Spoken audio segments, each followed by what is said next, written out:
on the New England Sports Network, and do we have a program lined up for you this evening. We have the very first appearance of the $1 Million Man, Ted DiBiase. He is here with Virgil, and they're taking on formidable opposition in Civiapi. We also have a great six-man tag team lined up for you. On one side, we have the Honky Tonk Man with the Hearts. They'll be going against Bruno Sammartino, Snake Roberts, and Tito Santana. So don't go away. We'll be right back with a lot of action.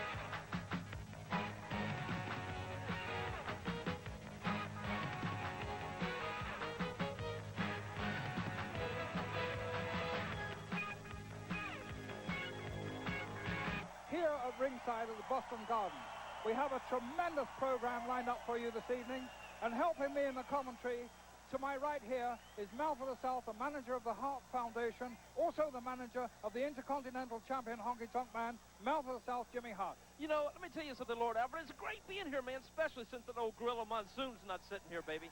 Well, you never know where the gorilla might be. He might be anywhere.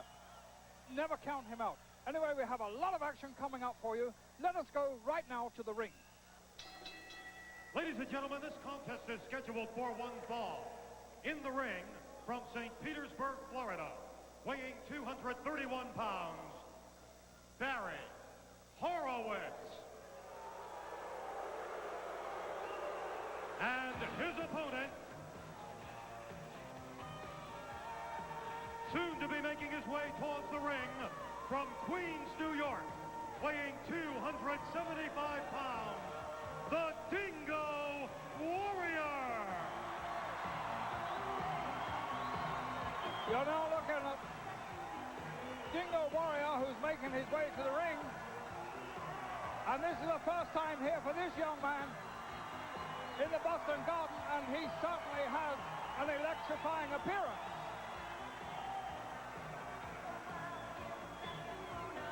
Dingo Warrior, unknown quantity in the WWF, making his debut here on the New England Sports Network, and he's chosen a very, very hard adversary to make that debut against. Of course, he's going against young Barry Horowitz.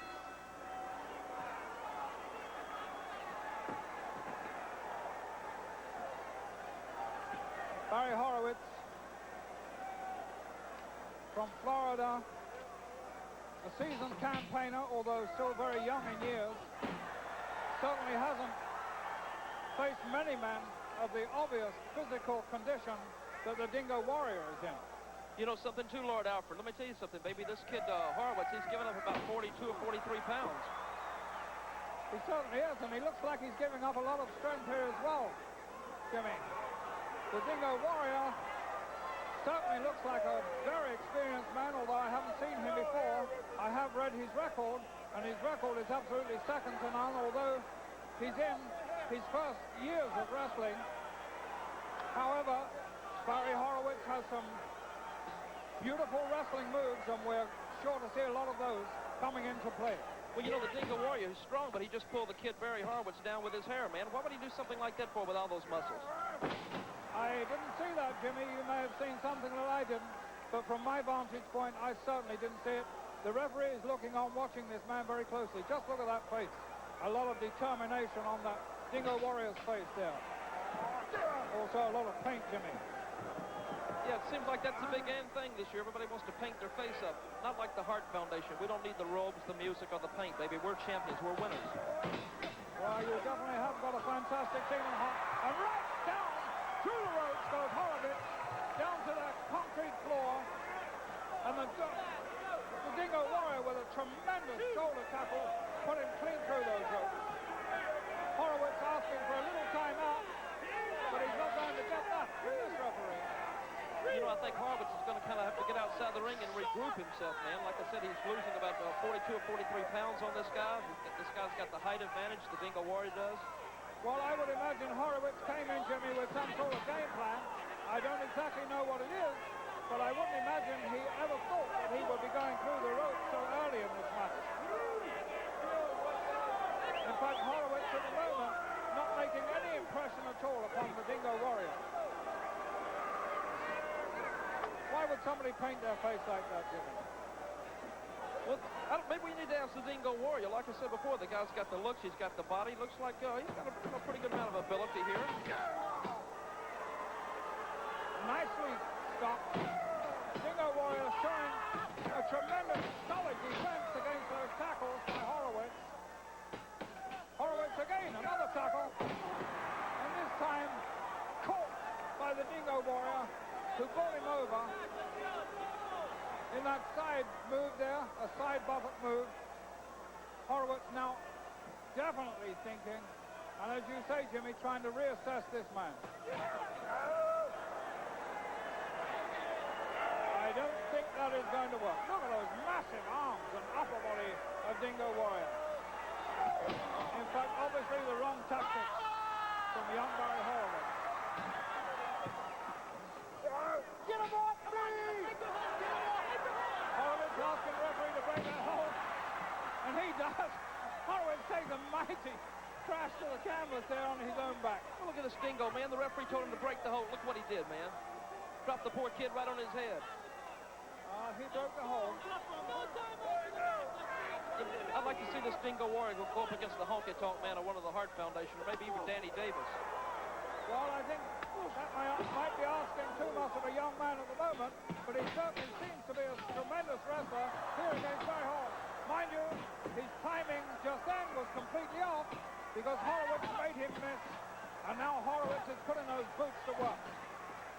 You know, this guy in his Dingo Warrior right now, baby, he looks like he could be in a little bit of trouble. He looks like your typical musclehead, baby. I wouldn't say that, Jimmy. He showed us some very good wrestling moves in the beginning of this match. And obviously, at the moment, he is a little stunned. And don't forget, he's going in against Barry Horowitz, who I said right in the beginning is a very seasoned campaigner, even though he's young in years. Look how aggressive this Horowitz is. This guy looks impressive. Maybe in a couple more years, I might sign him to the Hart Foundation. Maybe you could do something for him. He certainly managed to do something for Honky Tonk Man. Right now, Jimmy, I'd have to say that you're the hottest manager in the WWF. You have two sets of world champions, one an intercontinental, and the other, of course, the tag team champions. A miss there by the Dingo Warrior. Horowitz quick to take advantage of that, but only a one count. Well, you know, this Horowitz, he's outsmarting the Dingo Warrior, man. That is absolutely so, and it's a good job he is, because he is lacking in the other departments. He is certainly lacking in the strength and the size and the power, so he's making up for it in wrestling skills. Yes, dropped it by Horowitz. Gives the Dingo Warrior a little inspiration. A great clothesline by the Dingo Warrior and some sort of ceremonial dance there.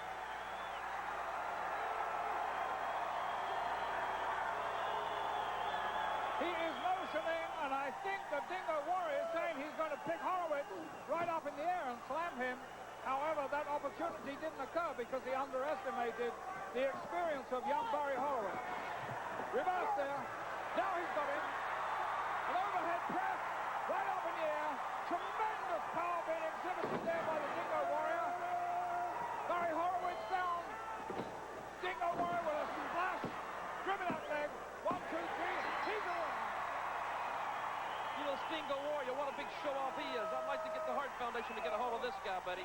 A fantastic victory there for Dingo Warrior on his first appearance here at the Boston Arena. Let us go to the ringside for the official verdict. Contest, the Dingo Warrior. Here we go again. Just a little while ago, Dingo Warrior had Barry Horowitz up like that, pressed him over, a kind of a power slam. He realized he had his man absolutely down and out. Jimmy, now watch this. Tremendous splash come out. Look at the height he achieved there. Grabbed that leg, and the rest was sheerly academic. A great victory for Dingo Warrior. We'll be right back.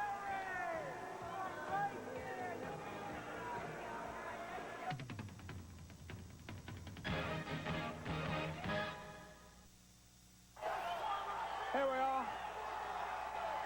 Nikolai Volkov in the ring with the flag. Waiting for the introductions and entering the ring right now. Paul Orndorff, Mr. Wonderful. You know, Lord Alfred, I sure hope Nikolai sings the Russian national The anthem. following He's contest great. is scheduled for one fall. Ladies and gentlemen, in the ring to my left, introducing first the manager, the Doctor of Style, Slick. Look at Slick. And he represents from the Soviet Union, weighing 313 pounds, Nikolai Volkov. Slick now going over to Nikolai and also to... Ladies and gentlemen, I've been asked by the Doctor of Style that you all please rise and respect Nikolai Volkov's singing of the Soviet national anthem. There you are, Jimmy, your wish is granted. This is my favorite part. I love his voice, man. He's great. He's great.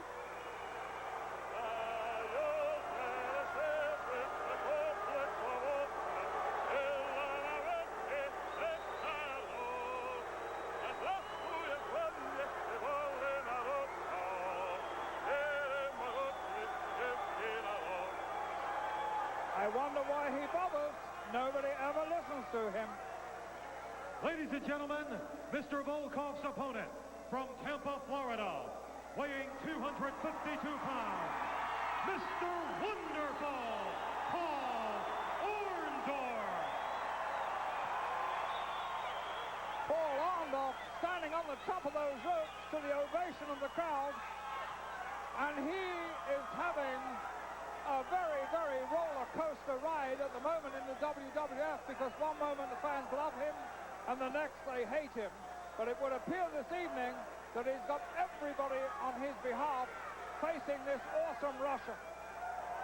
Well, you better believe it. Let me tell you something. Anytime the Slickster's in the corner, baby, you're in for a lot of trouble. You can bank on that. Well, I guess you and he know how your men work, Jimmy. Well, you know, go ahead, Lord Alfred. The Slickster says he never interferes in any matches. I know you say the same, but there is the proof sometimes in these videotapes that we've seen in the past, Jimmy. We have seen just a slight little bending of the rules here and there. Well, you know, a lot of people always say if Jimmy Hart's lips are moving, he is lying. But let me tell you something, baby. You don't ever see me interfere in a match. You don't ever see the Slickster interfere in a match. Oh, look at this. The Russian has attacked him with that steel flagpole, taken complete advantage of Orndorff. I'm afraid Orndorff was caught napping there. You know how stupid Mr. Wonderful is. Turn his back on Nikolai Volkov, baby. You never do that against anybody. That's exactly what happened. Orndorff had his back turned and was definitely caught just a little bit asleep there. And now the Russian has everything going his way. Plants a huge boot to the midsection of Mr. Wonderful. You know, Mr. Wonderful, he doesn't look too wonderful right now. Uh-oh, wait a minute. Paul Orndorff making a spirited comeback here of the Russian. And that's bound to confuse this Russian. He doesn't know how on earth Orndorff managed to do this. Orndorff completely recovered from that initial onslaught by the Russian. And now Orndorff is making this Russian pay. Look at the referee. Orndorff's used the fist. He's kicked him below the belt. Look at what he's doing. I can't believe this. Well, I think he's given the Russian a little of his own medicine there, Jimmy. The Russian's backed off into the corner. He wants to try and kick this one out. Slickster better get Nikolai outside the ring and regroup now, baby. He could be in for a lot of trouble, Daddy. I don't think Slickster likes what's happening at all here. I'm looking at the Slickster, and the look on his face, he's trying to give some advice to the big Russian, but the Russian can't hear it. Both men sizing each other up now. Orndorff now a lot more confident after that start, where the Russian took it by surprise. Good move, baby. Look at Nikolai. He takes advantage of every situation. Nikolai sending Orndorff in a reverse on that. managed to half cover up from that knee, but certainly not from that one. Close 2 count there. You have to admit one thing, baby. Nikolai Volkov and Mr. Wonderful, both of them are in good shape, Daddy. Both men are in superb physical condition, although looking at Volkov, he is carrying just a little extra heavyweight around the midsection. What do you say? You know, it's funny. You're just like Gorilla Monsoon. You see what you want to see, Lord Alfred. I'm looking at the same match as you are, Jimmy. I'm looking at these two giants in the ring. The Russian 300 pounds plus, and of course, Paul Orndorff well over that 260-pound mark. But both men are in fantastic condition, I grant you that. And maybe Orndorff could have the edge in that department. Look at him now, baby. Look at Nikolai. He's got complete control of this match now. Volkov taking a handful of Orndorff's hair there to avert that throw off. Orndorff struggling to get out of that head hold. Once again, the Russian hangs on to the hair. What's the matter, you? Keep your hands over, you pull out the hair.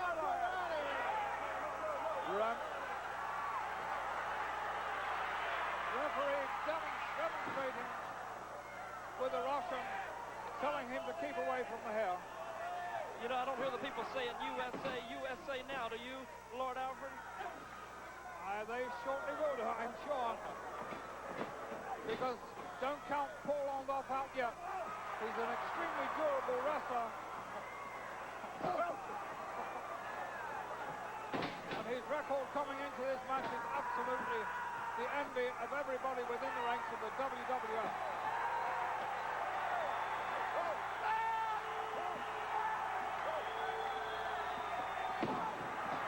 Orndorff winding up on that one, putting all the pressure on. The Russian trying to get to the ropes, which he does, to escape this hold. He should break it right there, man. Look at this.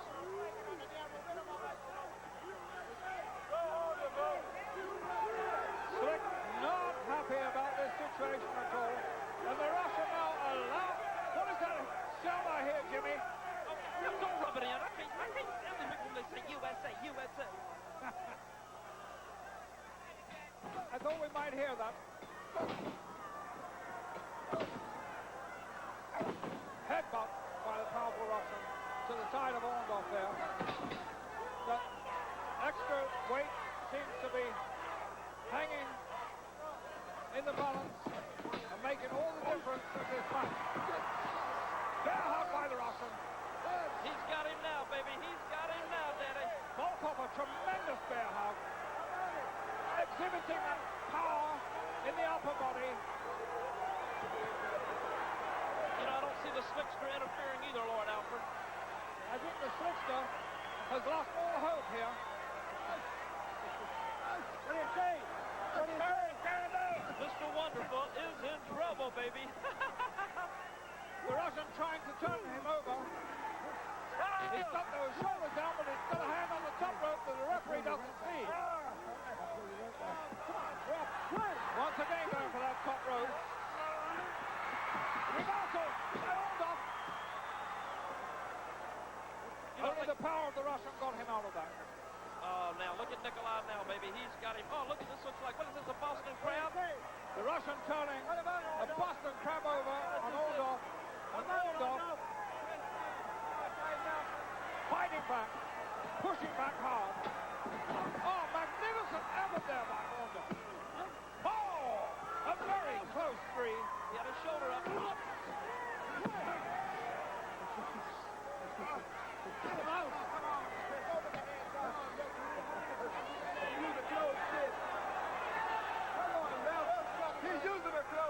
You know, Lord Alfred, it looks like Nikolai Volkov could be in some serious trouble right now, baby. I think you're right, Jimmy. The Russian seems to have expounded a lot of that energy he had a little while ago. It might be that the gas tank is on empty or running closely that way. I don't see what the Slickster is. Slickster's just standing there. He's not calling Nikolai over. He's not giving him any instructions. You think you could help Volkov out in these circumstances, do you, Jimmy? Hey, man, there's always a trick or two up Jimmy Hart's sleeve, and I'm sure Slickster's got a couple of tricks up his sleeve, too. But if he's going to win this match, he better use them. Well, he's trying to get the Russian's attention, and the Russian now using that power and that strength And Orndorff may be making a mistake here, allowing the Russian to get back into this match. Well, at least we know one thing. It looks like Mr. Wonderful's definitely a crowd favorite here. He is definitely, and that is most unusual. But as I said a little while ago, he's on a roller coaster. One moment he's in favor with the crowd, the next moment he's not. But he is doing a magnificent job this evening. He's pushing, struggling, full of determination to get to his feet. The Russian trying to hold him down, and he cannot. Volkov brings a knee to the midsection, but Orndorff trying desperately to hang on. You know what amazes me is Mr. Wonderful has to be super strong, because you see Nikolai Volkov has about a 62-pound weight advantage. He has, and he uses all that weight advantage. But I don't think Slick has been giving him the right course to follow here. A mighty right hand, another mighty right and a left. Oh, blocked right, and a headbutt by Orndorff, another headbutt. And a right, another one, and now Orndorff is really taking it to the Russian. Throws him in. Beautiful drop kick by Orndorff, flattens Volkov. Drops an elbow on him, and now it's all Orndorff. And they love him. Ah!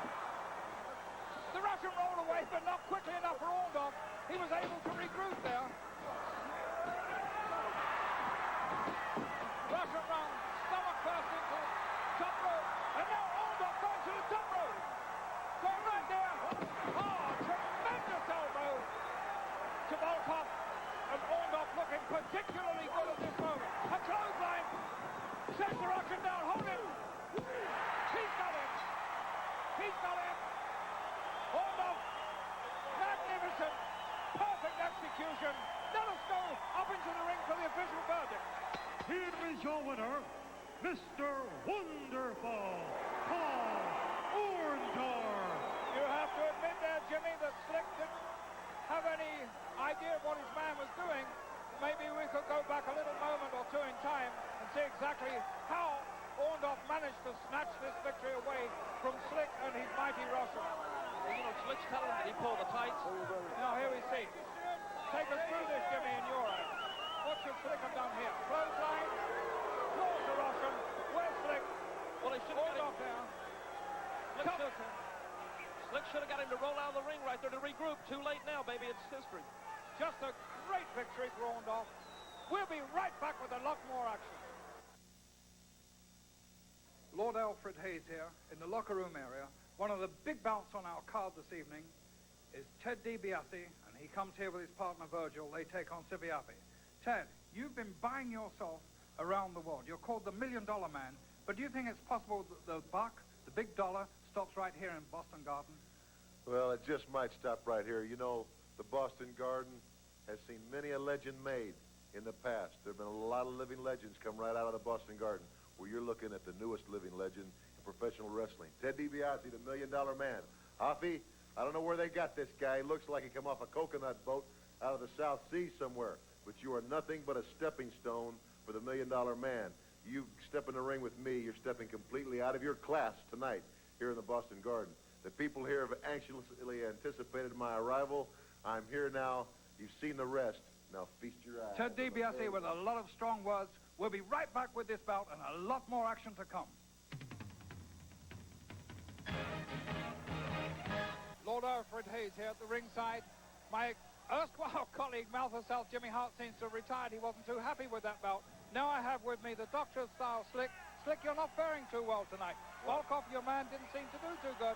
Well, I want to tell you, I'm just like Jimmy Hart. I'm not too pleased because it was incompetent officiating. You saw what happened. Paul Orndorff was holding his trunk. Well, I certainly didn't see that. We're going to go right up to the ring now for the official announcement. Ladies and gentlemen, this contest is scheduled for one fall. In the ring at this time, to my left, from the South Pacific, weighing 241 pounds, Siviapi.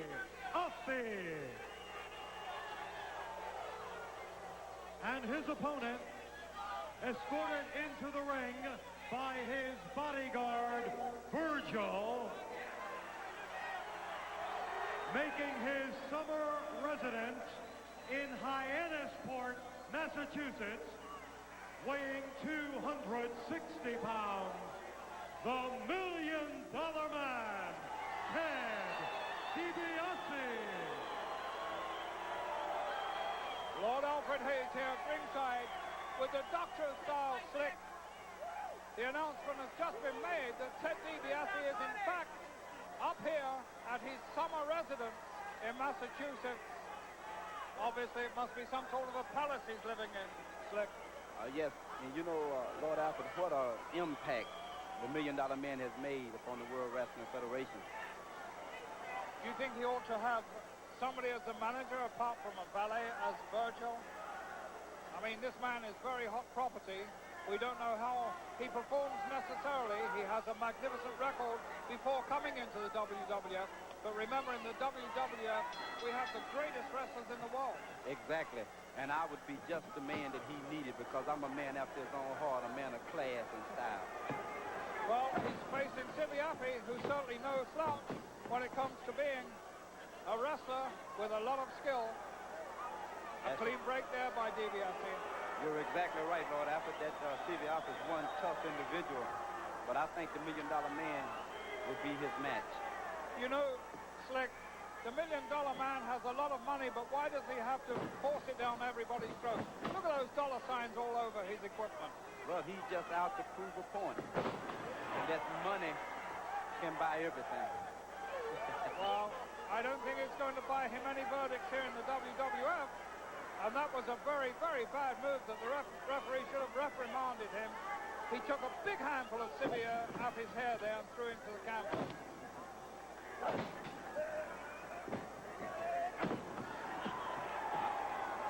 $1 Million Man moving very smartly around the ring, but it seems to me, Slick, that he has to take advantage of illegal means. I think you're making a mistake, Lord Alfred. I think what you're misinterpreting there, he took his hand and put it on top of his head and pushed him down. Oh, you think I was wrong? I think you're wrong, sir. Yes, sir. Well, we'll see. You see that? Well, I couldn't see that, as a matter of fact. Good tackle there by DiBiase. DiBiase again. Appy down. A reverse.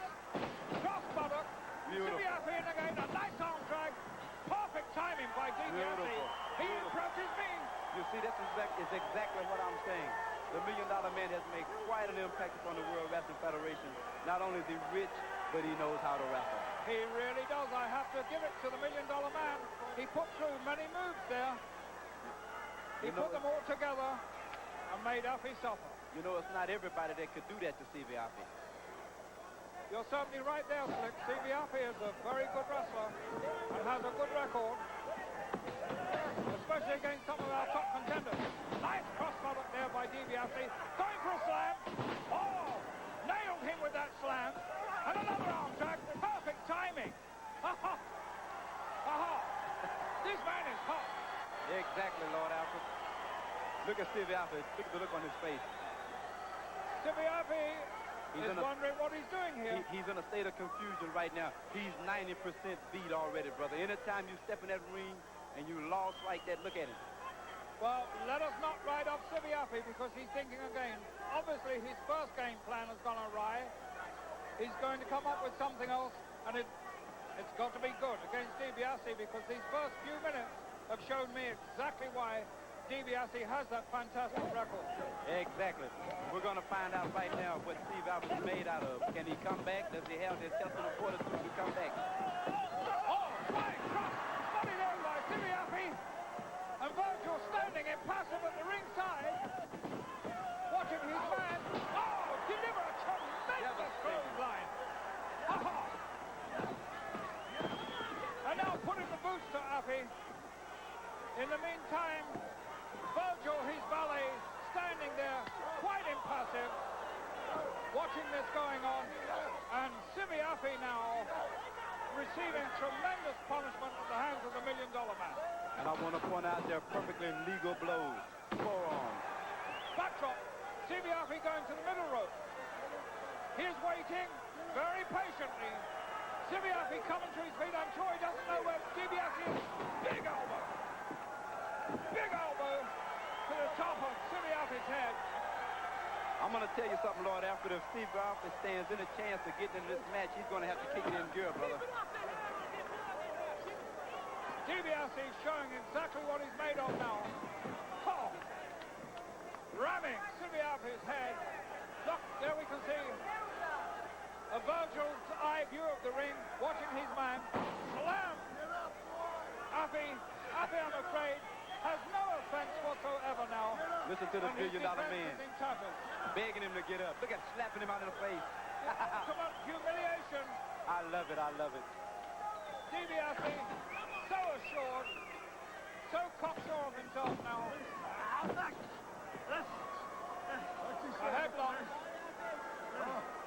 A headlock, which is putting DiBiase further and further into oblivion.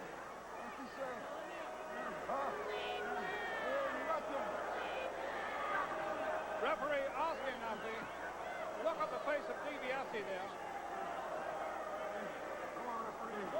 Appy holding on grimly. Referee testing him, just hanging on. Appy hanging in there.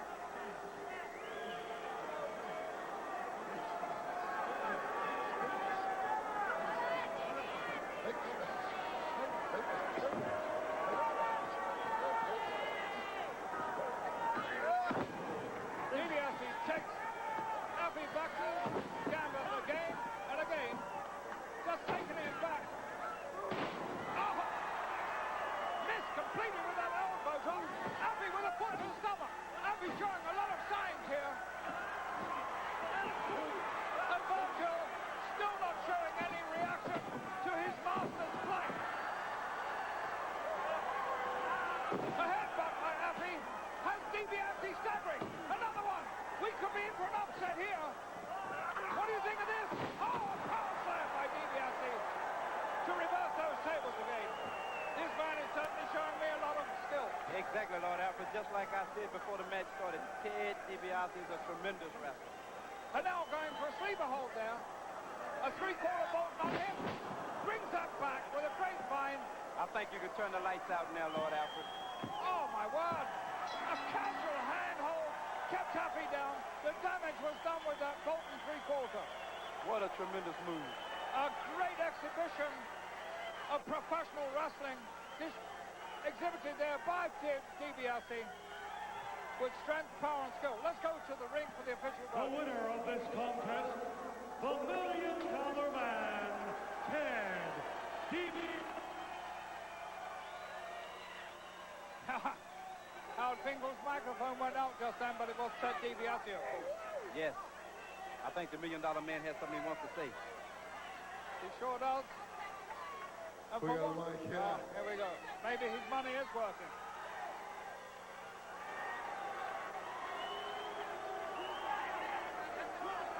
You know, as I was sitting in my summer home down the road to Iron Sport today, I seriously considered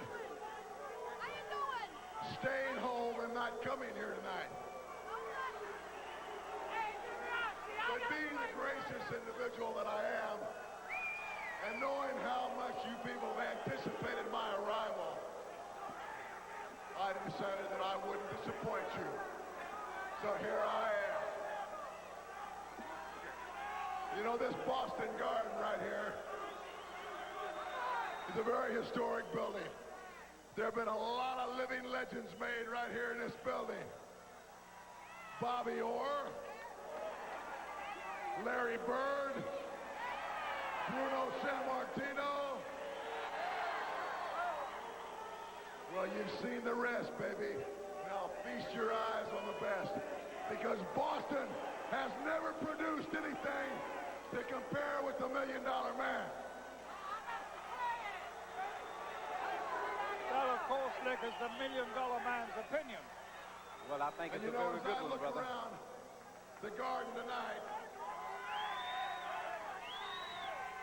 in this supposedly very affluent city of Boston, this very wealthy, high-class city, all I see is very poor. Yeah, you. Very,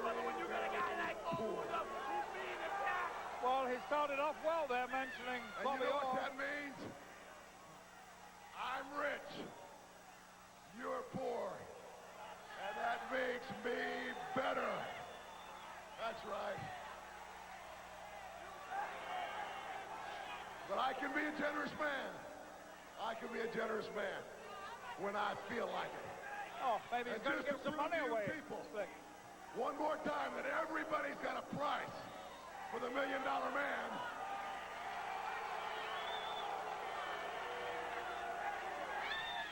I'm going to give somebody right here tonight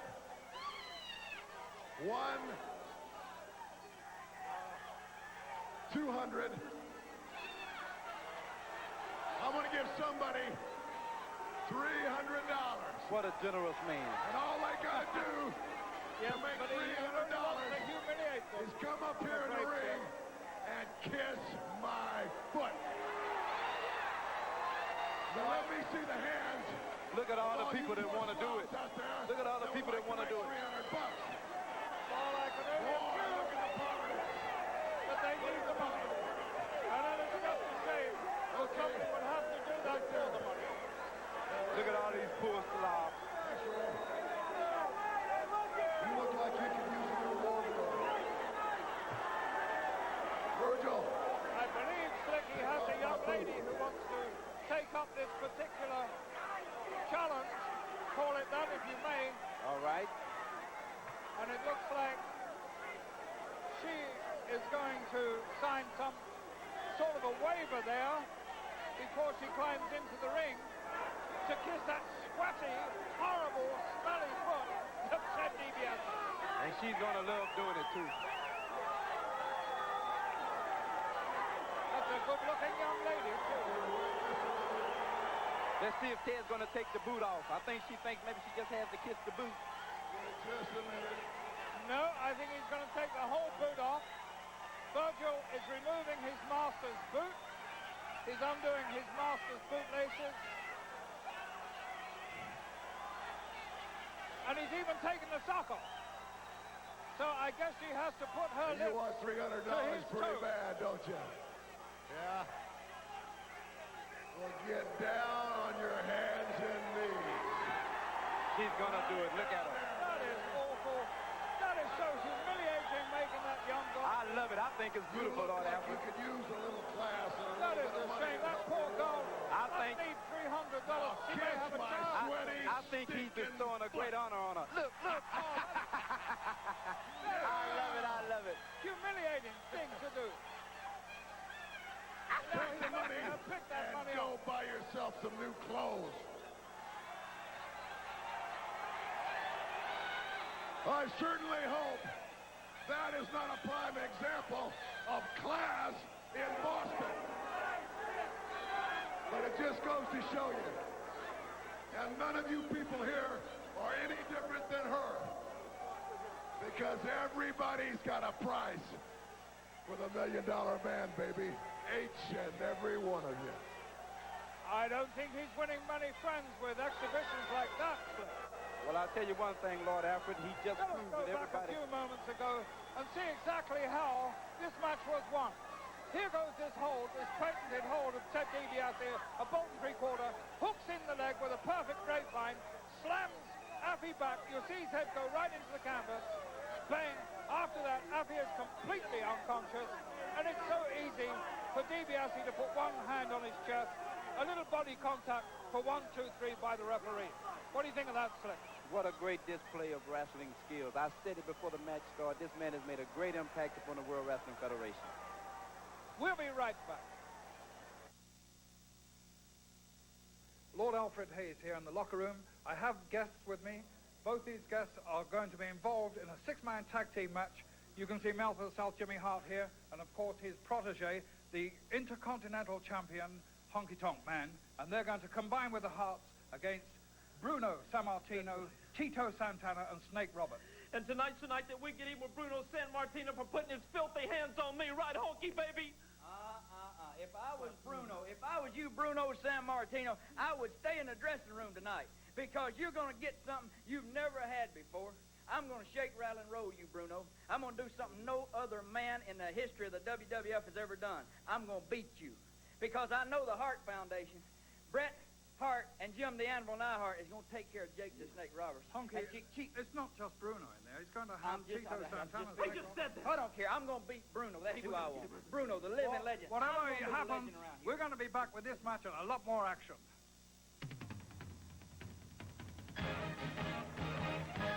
This is Lord Alfred Hayes ringside here at the Boston Garden. I seem to be running out of managers. I started off with Mouth of the South Jimmy Hart. Then I had the Doctor of Style Slick with me. Now I have the most vociferous manager of all, Johnny B. But Johnny B, you're not acting in a manager's capacity this evening. I believe you're actually going to put the tights on and get into the ring. Well, later on tonight, you're going to see me take part in a tag team match against the Rougeau brothers with one of my dream teams, Dino Bravo. And it's going to be my pleasure to wrestle along with Dino tonight and defeat these Rougeau brothers here in the Boston Garden. Okay, thank I'm you, also Johnny. the pitching coach, for the San Francisco Giants. We have a lot of action coming, Johnny. We're going to join Howard Finkel right now in the ring. Ladies and gentlemen, the following contest is a six-man elimination tag team match. In this contest, when a person on either team loses a fall by any way, he is eliminated from further competition and must go back to the dressing room. This continues until one man is left, and he will be the winner. And now, introducing team number one. They will be led towards the ring by their manager, the Mouth of the South, Jimmy Hart. At a total combined weight of 764. Introducing first, the world Hitman Bret Hart, Anvil Jim Neidhart, the Hart Foundation. And their partner from Memphis, Tennessee, the Intercontinental Heavyweight Champion, the Honky Tonk Man.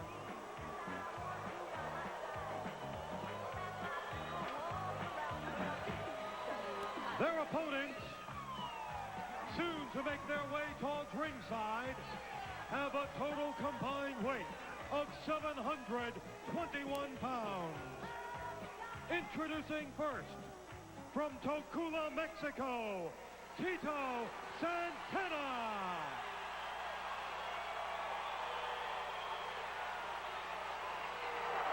His partner, from Stone Mountain, Georgia, Jake the Snake Roberts. And their partner, from Pittsburgh, Pennsylvania, the living legend, Bruno Sammartino. Lord Alfred Hayes here, ringside at Boston Garden, and this crowd has erupted here. I'm sitting at the ringside with Johnny B. And right now, Snake Roberts has done in with Damien and cleared the ring. Everybody running from that snake. I don't know if they're cheering Tito or the Snake or Sammartino, the Hart Foundation, or who they're cheering. This is like, this is unbelievable, man. This is like a Lindbergh parade on New Year's Eve rolling the one down here. This is like being down at 42nd Street and Broadway. It's unbelievable, man. Well, I don't know how Snake Roberts has trained that snake, but it doesn't seem to be worrying Bruno Sammartino or Tito Santana, whereas the Hearts and Honky Tonk Man have run for the high ground. Boy, you're not kidding. I'll tell you, I saw the look on that snake's face, and he saw Bruno's nose, and I think they kind of found each other there. It's, I don't know, something to do with the, Garden of Eden or something. It's kind of a real situation I really don't want to get into, but here he is. It's a six-man elimination tag team match with Tito and Bruno and Jake the Snake Roberts, and Damien's being wrapped up right now, and hey, picture says 1,000 words, baby. Here it is. Well, Snake Roberts has put the snake back to rest in his little bag, and I'm sure he's quite comfortable and cozy in there. Meanwhile, the Hearts and the Honky Tonk Man regrouping, and Jimmy, the Mouth of the South, their manager, trying to get them into some sort of shape again. And you might say, Johnny B, that here, Jimmy Hart has got all his eggs in one basket, because he's got his world champions, the Hart Foundation Tag Team Champions, and also Honky Tonk Man, the Intercontinental champion, all in the ring at the same time. Isn't this a dangerous maneuver? Well, I'll tell you, it could be viewed as such, Lord Alfred Hayes, but I'll tell you what, as we see the honky tonk man there strutting his stuff, that's also a chance to exploit the Hart Foundation, exploit them in a sense of showing the many fans here in the Boston area and throughout the USA cable network exactly what they got, and which I deem to be quite a bit. Well, I'll tell you something, Johnny B. They haven't in any way overawed the combination of Tito Santana, Bruno Sammartino and Snake Roberts. And at the same time, we must hand it to Jimmy Hart. He has assembled a formidable force here because the Harts are without a doubt the finest tag team combination in the world right now. And Honky Tonk Man has proved since becoming the champion that he really has a lot of worth there in that body. And he has been able to hang on to that championship. He hasn't been beaten yet. I'm just waiting to see who's going to start here. Who's going to represent the starting teams? Okay. Like Honky Tonk Man and Bruno. All right. All right, baby. Here we go. Honky Six-man Tonk Man elimination. doesn't like Wait that. a minute. He wants Wait a to minute, tag Lord. on me. Honky Tonk Man didn't want to start. What's the matter? He didn't want to start because I'm afraid he doesn't Man, fancy get in his there. chances with Bruno. It's unbelievable. Bruno Now Bruno steps steps out. out. Tito steps in. Bruno steps out, says I'll wait for Honky Tonk a little bit later. So we're going to start with Bret Hart from one team and Tito Santana from the other. That's it. All right, here we go. They link up. Santana forces Bret Hart to the rope. Referee calls for a clean break and he gets one. Bret Hart looking at the many, many people here. They're booing and hissing and yelling obscenities. This is a real wild and crazy place right here, and they've come to see this match. Bret Hart pushing Tito into the corner. We have the two speedsters of these teams in the ring. It's gonna be a Both great men match. are tremendously fast. Bret Hart came in like an express train there, but straight into the two knees of Tito Santana. Santana wasting no time. Oh, into Jake the Snake Roberts. Oh, Tito. Here comes Jake the Snake, brother. Snake just waiting for this chance to get at Bret Hart. Ringing that arm for all his work.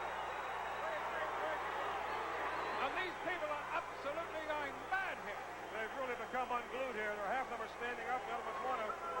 Here we see Jake the Snake into the ropes. Reverse hip lock. Whoa!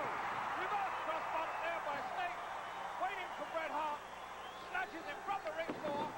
Was going for that suplex, but Bret Hart, with his speed, managed to avert that.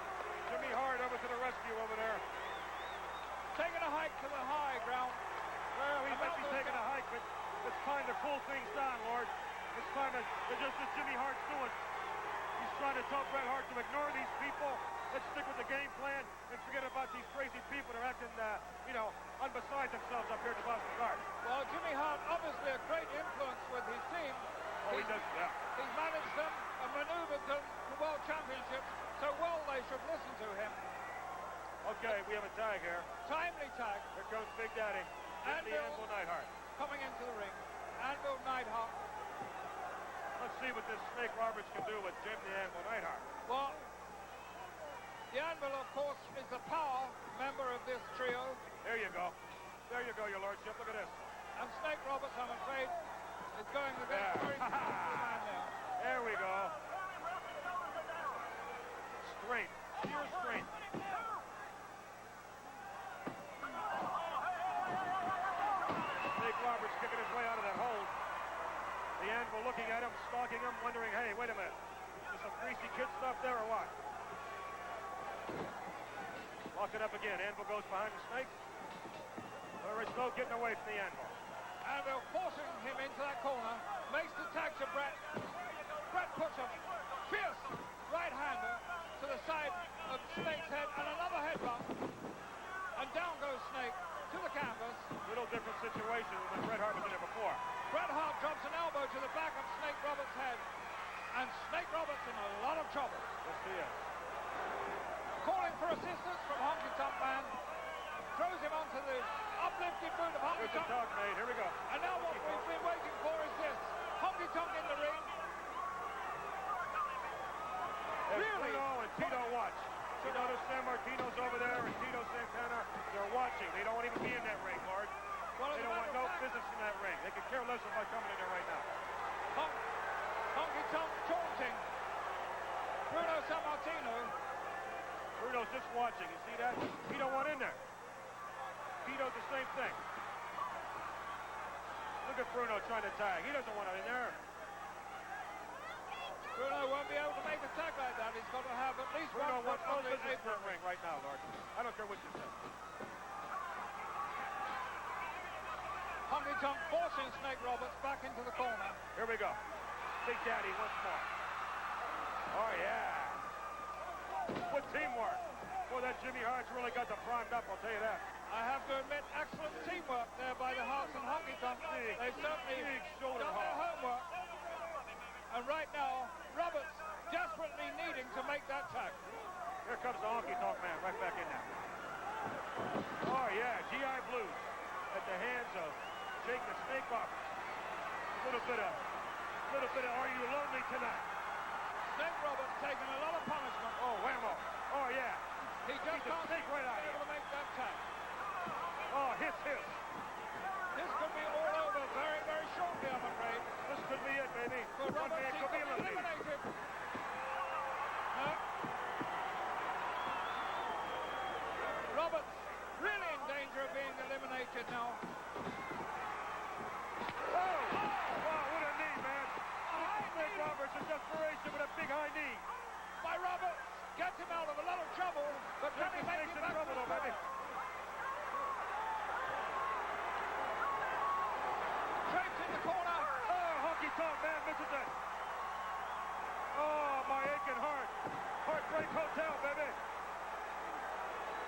Roberts trying to get that adrenaline flowing again, and indeed he seems to have. Man, this Jacob Snake Roberts is totally rejuvenated, Lord. Now's his chance to make a tag. Come on, baby, he says. He's wasting his time. Put the willies on you. Willy. The wrong thing to do. Oh, spin me around. Oh, clothesline, if you will. Take the run all alone, all by himself. The fans are really shaking him going. Jake Roberts forgets about everybody. It's him and the Honky Tonk Man. Oh, Jake out of the ring. Oh, Double man. tackle there. He's the same way he shot out of that ring, Lord. Snake Roberts down to the concrete floor. Concrete floor, you're right. Obviously in a lot of trouble, and Jimmy Hart taunting him, trying to divert his attention. And the referee's attention is being diverted. Oh, And excellent. while the referee's attention was diverted, Jimmy Hart managed to do his deeds there to Snake Roberts. And that referee keeps on accounting. Roberts is in danger of being eliminated now. That is, he has to go back to the dressing room. In fact, if in fact he's eliminated, there's the bell. Jake Roberts has been eliminated. That means it'll be 3 against 2. He'll have to go back Let to us the get the dressing room. official announcement of it. Jake the Snake Roberts has been counted out, and he is eliminated from the contest. He must go to the dressing room area now. Let's have a look at what went down just a few moments ago. Here you can see outside, Honky Tonk grabbing Jimmy's mouth and south there. Meanwhile, he was hit from behind, and down he went to the concrete floor. And now congratulating themselves on that rather sneaky decision. The way Roberts was eliminated are, of course, the Hart Foundation and Honky Tonk Man. Roberts, meanwhile, very dejected, going back to the dressing room with Damien. Maybe chasing Malthus out a little. That, of course, leaves Bruno Sammartino and Tito just 2 against 3 here. Here we go. Bruno in the ring for the first time against the Honky Tonk Man.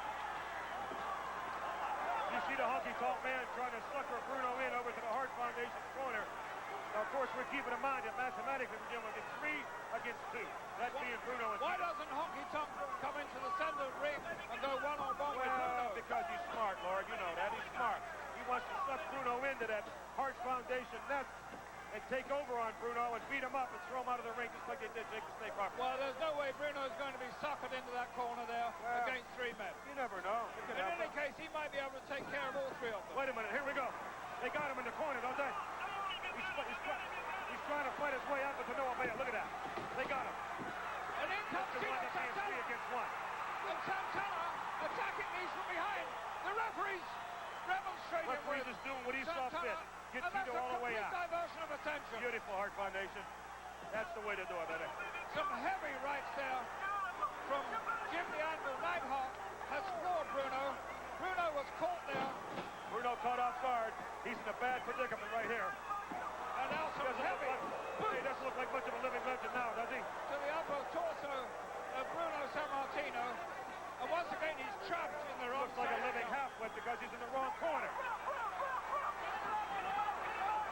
There you got the Heart Foundation doubling up on him. Here comes Jim the Anvil Neidhart, well over 300 pounds. Whammo! Brett holding Bruno in a headlock there. The referee, I'm afraid, is in danger of losing all control of this match as the Hearts and Honky Tonk go to work on Bruno. We're just changing off that wheel on Bruno. And of course, the Mouth of the South urging his men on. Man. And right now, it appears to me that it's just 3 against 1, Jimmy. Johnny, I should say. Bruno Sammartino's in a bad situation. Heavy He's boots. in the corner of the Heart Foundation. Bruno taking Oh, a baby. lot of punishment. But Bruno is a very durable wrestler. We'll see how durable he is. As you see, the And he has Honky Tonk man tremendous skipping the willpower. field goals on Bruno. Great determination. He may be able to fight his way out of this. I don't know. It doesn't look too good for Bruno Sammartino. Well, Big haymaker sent in by the Anvil. if... Here we go, Jim the Anvil Neidhart. Oh, boy. Bruno moved just in the nick of time. He takes Tito Santana. Tito comes in. The Mexican Spitfire. Here he goes. Watch him. Another one. And floors Bret Hart. Whoa, hot tamale. How do you want him? A reverse by Bret. Oh, high flying tackle. A save by the Anvil. Bruno. Here comes Bruno. Bruno takes Bruno it. woke up. He sends the Honky Tonk Man flying. There goes Bruno the Honky Tonk Man, Lord. It's 2 Hearts against 2 Tito. against 1 is right. Tito goes into ring there. And ducks that clothesline. Oh. The Mexican hammer. Pulls Bret Hart. He took a fall. I don't believe it. Tito. Tito took a fall with the ankle. Unbelievable. No. And let's get the... That's Bret Hart. I'm so confused. I don't even know who they are. From this contest, and must now go back to the dressing room. Unbelievable. Tito evened up the odds there. He eliminated Bret Hart. And now once again, it's quite even all round. 2 against 2. man. Leaving Honky Tonk and Jim the Anvil against Tito and Bruno. Let's have a look at what went down a few moments ago. As you see, both Hearts throw Tito in. They prepare to clothesline him. Tito ducks below this, and a Mexican hammer hits square on the head of Bret Hart. Tito climbs across him. Referee's right there for a 1, 2, 3.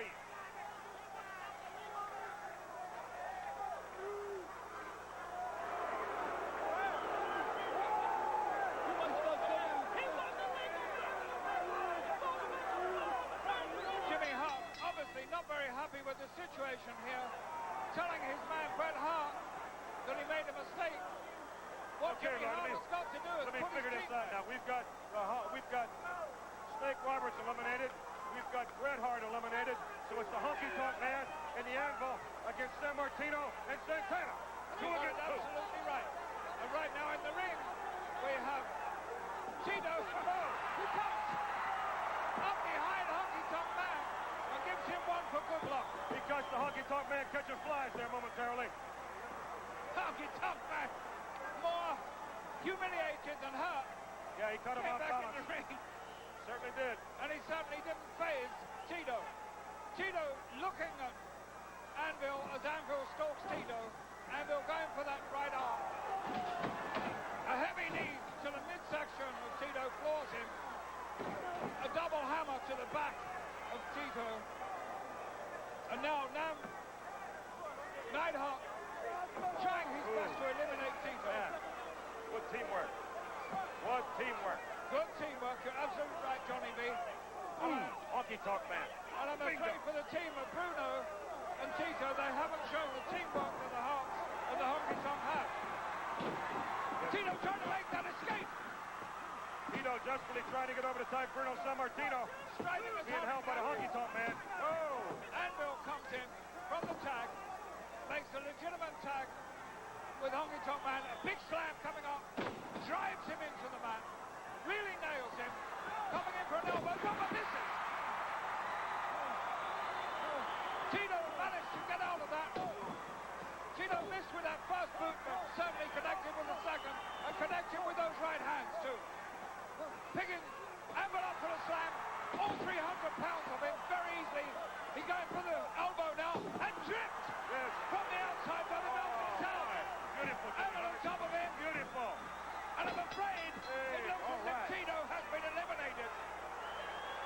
I didn't see nothing. We'll have to go for the official verdict right now to Howard Finkel.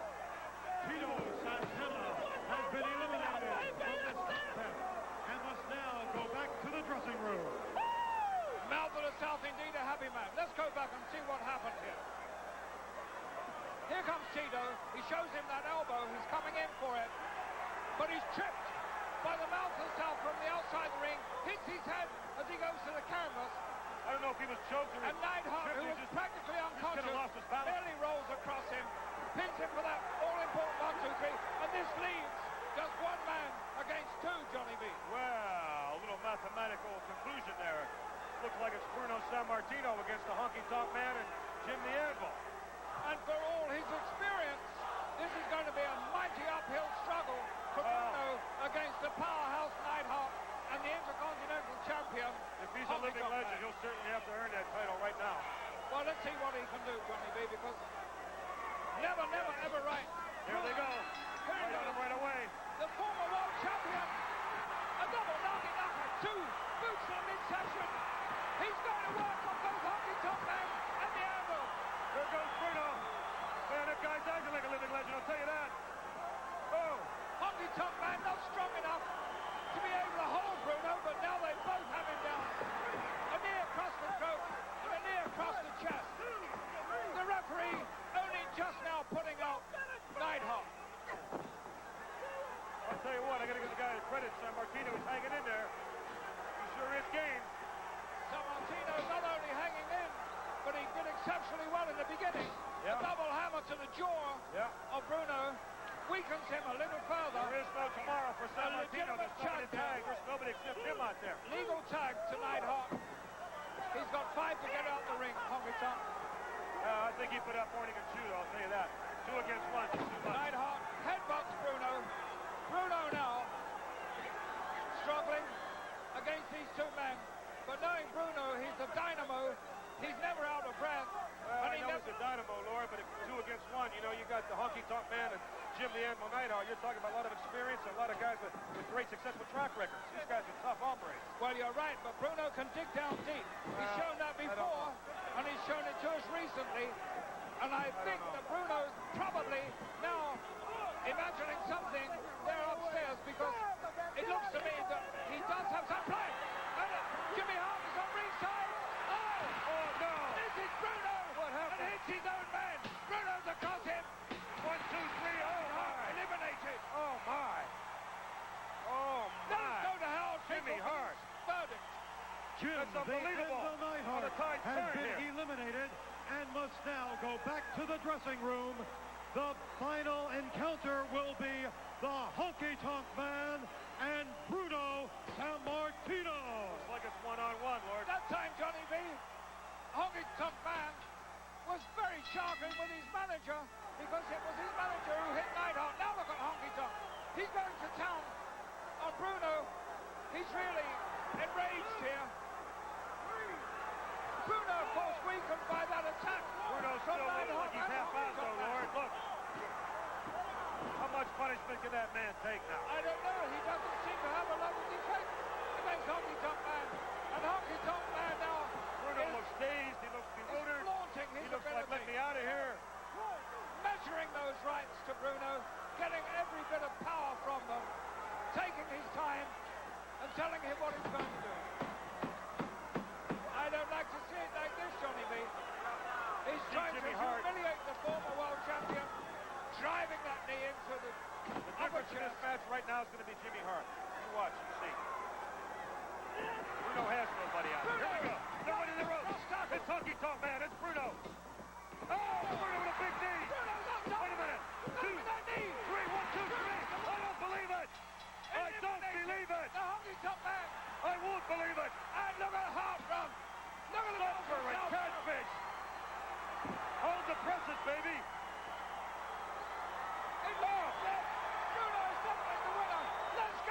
official verdict.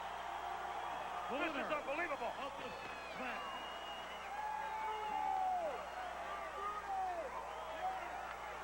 Well, in the midst of all that excitement, it seems that Hal Finkel's microphone went wrong, but it was definitely Bruno who was the winner.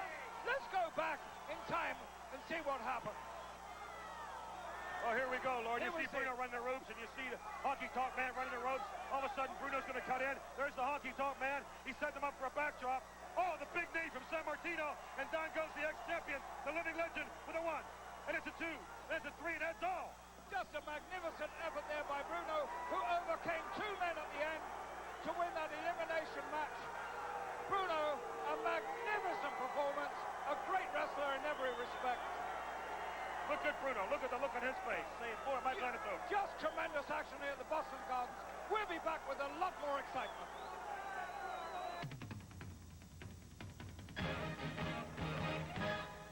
Lord Alfred Hayes here, back at the ringside, Boston Gardens. And once again, I'm joined by the Doctor of Style, Slick. Johnny V seems to have run off and left me. Mal herself run off and left me.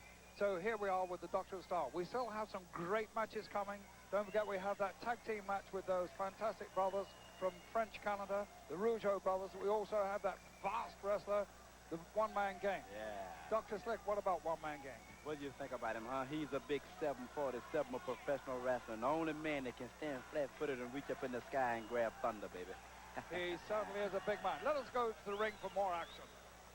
Ladies and gentlemen, the following contest is scheduled for 1 fall. Introducing first to my left, from Seattle, Washington, weighing 220 pounds, Brady Boone. His opponent claims to be Canada's greatest athlete. From Hamilton, Ontario, at 282 pounds, Iron Mike Sharp. Having got those announcements out of the way, Mike Sharp, who proclaims himself as being Canada's greatest athlete, although I would imagine that's up for debate, arguing already with the referee. He certainly is a bundle of energy, but he faces a youngster in Brady Boone, who certainly knows his way around the ring. Exactly. I think you're going to be impressed with him, Lord Alfred. He's the kind of man I think you would be impressed with. Well, it's not starting out that way. Mike letting his presence be known not only to Brady Boone, but to this packed audience here at the Boston Gardens. Well, you know, Lord Alfred, for years, Iron Mike Sharp has been one of the dominant forces in professional wrestling. He has, and if he can intimidate his opponent, he'll use any method. Exactly. I've always said that Iron Mike, if it moves, he'll drop kick it. If it doesn't move, he'll hit it with a tackle or try and slam it or climb up it or something or run over it.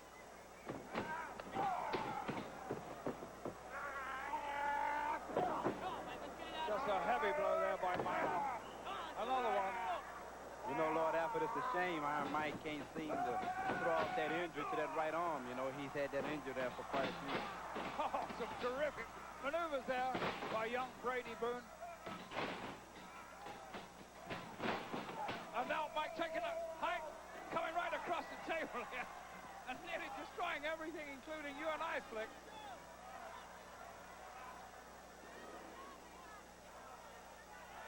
Mike trying to think this one out. Brady, 2 beautifully timed arm drags. And now look at Mike, he's arguing with everybody. I think he's coming back this way again.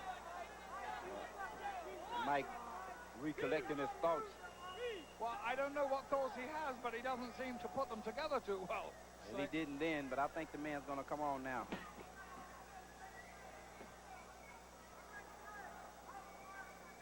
Brady Boone, a comparative newcomer to the WWF. Lacking a little in the bodyweight division, but certainly not lacking in skills. Well, nice move there. He's very quick and very agile, and that has its effect. Just a 2 count there by Brady. And Mike once again complaining. And the referee remonstrating with Iron Mike, but you can't tell what is in Iron Mike's mind. The same way you don't ever know what he's going to do next. I don't think Mike knows what he's going to do next sometime. I think you're right there. Well, he certainly seems to be proud of himself right now, and he should be. Well, he's a big, solid man. And Brady ran into the immovable object there. He's going to try it again. Oh, nice move by Brady. Good drop kick. Nice arm drag once again by Brady. 2 arm drags. And Mike decides to head for cover again. Well, you know, Lord, I'll have to give Boone credit for one thing. He seems to be able to get Mike off balance quite a bit here. He does. He's mustered a very good offense against this huge Canadian, and he seems to be doing extremely well. We could be in for an upset here. If I were managing Mike right now, I'd tell him to go into the ring, slow the pace down, regain his composure, and take his time and just use his strength on this guy. See what I'm talking about? See how he overpowered him there. I think he must have heard you, Slick. That's why I'm the greatest in this business today, brother. Slick, you're certainly doing extremely well in the realms of the WWF. Exactly. Do you have any plans for a world championship match against Hogan? Exactly. The big 747, brother. That's my plan. To send a one-man gang after Hulk Hogan. Just as soon as Hogan will settle down and sign a contract. We're solely going... Oh, a high backdrop there. Wow. Brady must have been 15 feet up in the air then. Slick, we're certainly going to see one-man gang.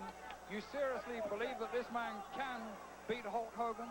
Let me tell you the difference between the one-man gang and other super heavyweights in this business today.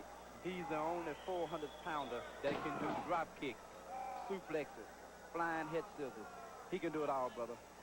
You think you might be giving away a little bit too much when you talk about his strategies like drop kicking? But I didn't say when or where he would do it, brother. Oh, nice roll back here by Brady. Got him trapped, but unfortunately not enough weight to keep the big Canadian down. A mighty right by Iron Mike to young Brady. Another crashing right.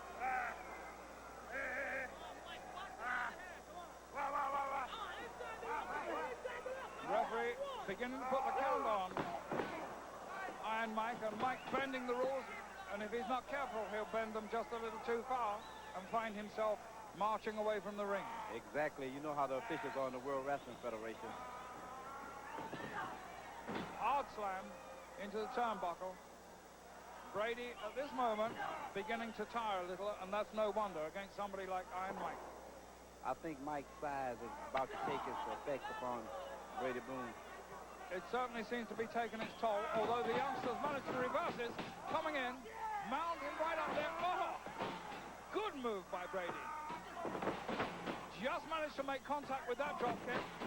Made contact with that one too, but still not sufficient. Went to the well one time too many. Now this is where I think Mike is making a mistake. The man is dazed. He should be over there on him. Well, Mike is not noted for taking his time, but he's certainly doing it this evening. Maybe somebody's told him to slow down his style a bit. It would appear to me as well, Slick, as if he's adjusting that nasty leather little piece he has on his right forearm. I don't know what you're insinuating, Lord App, but you know that's from an old injury. You know that. Well, he's had an old injury for quite a few years. When is it going to heal up? Well, you know, brother, sometimes bones take a long time to mend. Well, okay, Slick. Right there, this man should be disqualified. Slick, that was a drop across the inside thigh. I don't know. That's questionable, Lord Alfred. That's questionable. It looked low to me. I don't think so, Slick. And Mike doesn't seem to be complaining too much about it. The youngster taking this match now, too. The big Canadian. Oh! A mighty blow by that. Right there is where he made a mistake. He gave himself away. He ducked his head too soon. A mighty blow by that forearm piece that Mike has there. My God, that hurt me. Heavy blow to the midsection of Brady. And for the last 2 or 3 minutes, Brady has been on the wrong end of the punishment here. And that might have been a mistake. Exactly. He has a man hurt. He should be working on him in the ring, taking advantage of it. Well, Mike never does the logical things. I'm inclined to agree with you for once. Mike likes to get his men in and beat them up, keep on top of them. This is where a manager comes in handy. He needs a guiding force like the Slickster, baby, over his career. I'd have him on top of that guy like white on rice right now, brother. You think you could do something for Big Mike? Exactly. Holding him across those ropes, in danger of being disqualified. The referee now. If you ask me, I think it's just a matter of time. Well, Brady Boone hasn't been able to do a lot this last few minutes, but Iron Mike is certainly wasting his time, and sometimes this is a definite mistake. Exactly. Give him the youngster time to recover. My sentiment is exactly. He's just letting him recover. Boone getting back into the ring long before he should have, showing a little inexperience there. Iron Mike throws him in, tries that clothesline, misses. Oh, big back elbow by Brady Boone. But it took a lot out of Boone, too. Mike can still stay on top of him here. Boone beginning to muster an attack. That strength coming back into that frame again. Oh, nearly a 1-2-3 there. Not quite enough strength in Boone to hold at the moment, but he's becoming more and more inspired. A fast count by the referee, too. Oh! Iron Mike was very lucky there. The referee saw that foot on the ropes at the last possible moment.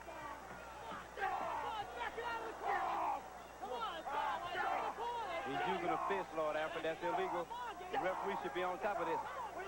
Well, they didn't appear to be full knuckle shots to me, but probably they were, because the referee is definitely reprimanded. And while we're talking, it seems to me that Iron Mike put something into the arm. I don't think so. I didn't see anything. And it certainly looks that way because Boone is unconscious. Are you sure you know what you're talking about He's now? absolutely down and out. I must have missed it. I didn't And see the anything referee like is that. talking to Howard Finkel. I think we ought to go to the ring now to get the official verdict. The winner of this contest, Iron Mike Sharp. Well, perhaps we could have another look at that because I'm sure something was happening there. All right, I want to see now. I want to see this. I don't see anything. I don't see anything. What are you talking about? Well, the referee is pushing away Brady Boone. Now, watch this. He's going into those tights. No, he's adjusting The his left tights. hand into the tights. He's While the referee's attention is diverted slightly, placing something, I believe. Look at that, Slick. No. You can't deny that. No, I don't think that's... Look at that, Slick. No, Fingers right he's inside. adjusting it. Slick. It seemed to slip down. And then look at that. Boom. Right on Brady. Knocked him absolutely senseless. And now, Slick, all he has to do is cover him. You see, that's what I don't like about you, Lord Alfred. Hey, that's why we can't get along. That's why sometimes I feel like just knocking you out, because you always say things like that. Here the man is to prove to everybody how tough he is. Beat the man fair and square. We'll and be you want right to accuse back. him. I can't believe it.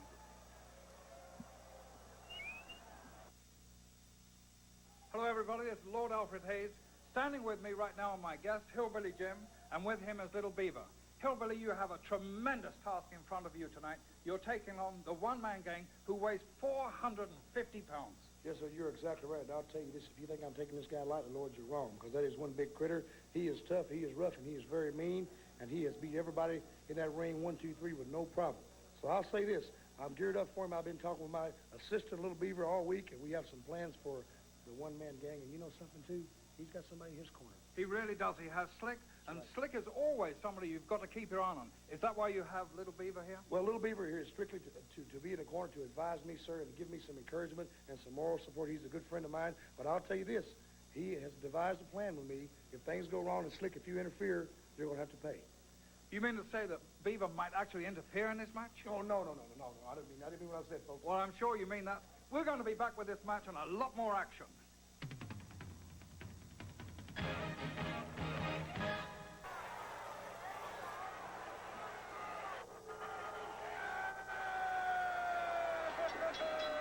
This contest is scheduled for one fall. In the ring to my left is the manager, the Doctor of Style, Slick. He represents from Chicago, Illinois, weighing 450 pounds, the one-man gang. And his opponent, to be led towards the ring area by Little Beaver from Ludwig, Kentucky, weighing 286 pounds, Hillbilly Jim. Lord Alfred Hayes at the ringside here.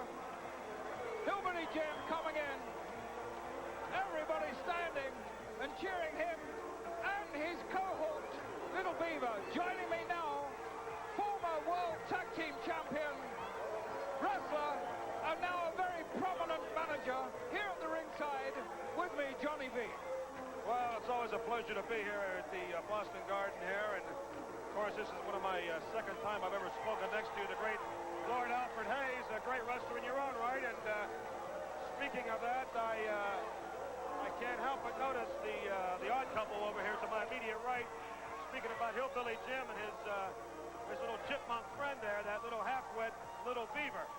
Whatever you say, Johnny V, everybody loves him. This whole place has stood up for Hillbilly Jim and Little Beaver. I understand his mother, Big Beaver, is still looking for this half-wit who was let loose some years ago in the Canadian woods, as we see this Chicago native, 450-pound one-man gang, stalking Hillbilly Jim.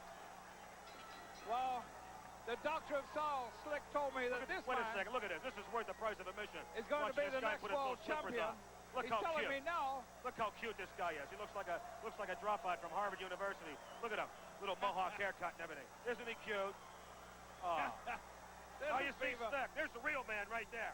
These two have There's become the man, Lord Auschwitz. Firm Got the friends. guts to walk down the street of America with a mohawk and with a head shaved, with those skull bones, with that tattoo on the side of his cranium, just like a Baltimore Colt insignia. Look at that.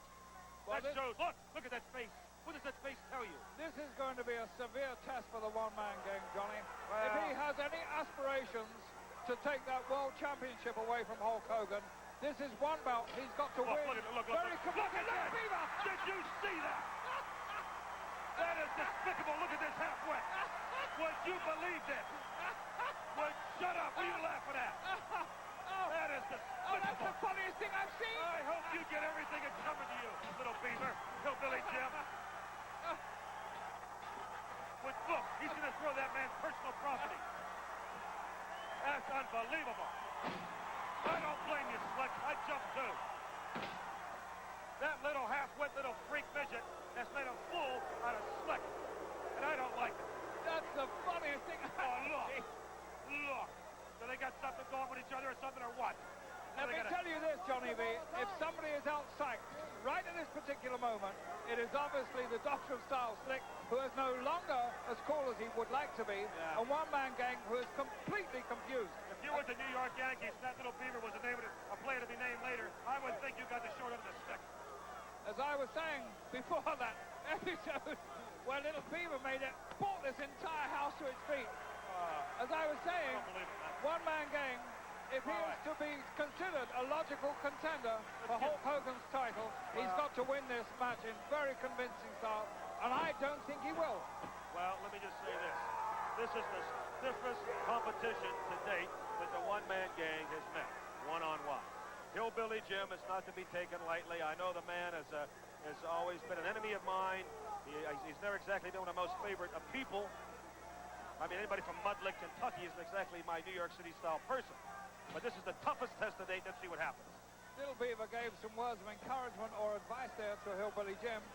And Little Beaver, of course, has been in wrestling for many years, and he knows what he's talking about. Wow, what a howl on this one-man gang. It's deafening. Demonstration of power there. This guy could wake up mechanics on 57 Chevys. It's just unbelievable, man, that howl. Oh, it's deafening. Boom, 450 pounds. He certainly is a big man. Hillbilly Jim, of course. Hillbilly Jim, tall, close to 300 pounds. 300 pounds. And yet, the one-man gang is a couple of inches taller and many, many pounds bigger. You know, look at this. Oh, look at Hillbilly Jim. He withstood all that. And again, Hillbilly Jim leans into him and stops one-man gang in his tracks. Whoa, baby. Nothing like Kentucky. Shake those cobwebs, one-man gang. Desperation head grab. There's little Side Peter headlock Pan. by Did you one-man see little gang. Peter Pan over there lurking, little beaver? Can you imagine you raised your daughter and she went out with someday with this half-wit in a motorcycle or something? Little beaver. Brum, brum. Sure. Little Beaver having a strong influence on the tactics of Hillbilly Jim. Well, they both have the same thing in common. You know, they're both... And of course, one-man gang has Slick there. They're both sick Don't people. forget that. Slick now trying to divert the referee's attention. Good hold. Little Beaver walking in to tell the referee to watch that hair. I'll tell you what, if Hulk Hogan would ever meet this one-man gang, I think he'd really have his championship. Oh, look at on the line. strength there from Hillbilly. Oh, yeah. Lifted the one-man gang clean off his feet. Man, if they could zoom in with that camera on this guy's face, it's... Oh, what a kisser on this one-man gang. Didn't make Coffee nervous. Slicker certainly found himself Trying to reverse a that top protege wrist lock. there. Trying to reverse it, trying to bring it back over the top and reversing that top wrist lock, as you see Hillbilly Jim, but it looks like to no avail. Look at little Beaver out there. Again. Handful of hair there See, he's by the causing one-man a lot of gang. distractions out there, this guy. He should not be licensed to be out here. I don't care if they're friends or whatever. There's Was that up camera on the shot. ringside there. There's the camera shot I'm talking about. Did you see him jump in there?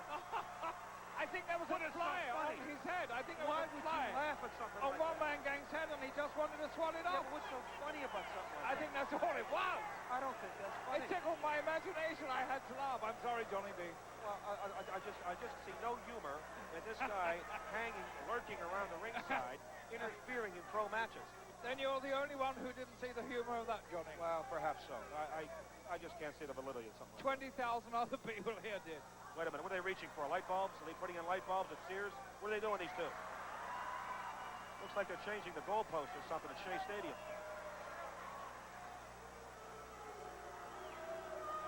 Thank God Hillbilly... Oh, they're locking horns is what... Oh, Test baby. of strength here. Test of strength. And Hillbilly has a lot of power in those shoulders. Yes, he does. Yes, he does. Wait a minute. He's causing the big guy to flinch a little bit there. One-man Wait a minute. gang Whoa. to resort to that, to win that power. Touch you right battle. down there, baby. Letting that timber right down. Nice shot, a little Beaver. That's a beaver's eye view of what is taking place in the ring. I heard he rode away the Lonely Hearts and they rode back and said we're not that lonely. And that was some sort of unfair advantage that gang took over. Slick yelling those encouragement up the Hillbilly one-man Jim. gang.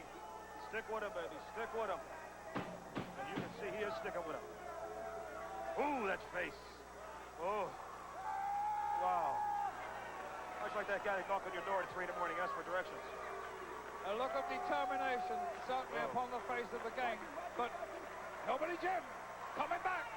Coming There's back that to little his Beaver. feet. There's little Beaver again. A tremendous show of pluck, Yep. courage, and strength. And once again, that unfair advantage by the gang, putting that boot to the midsection of Hillbilly Jim.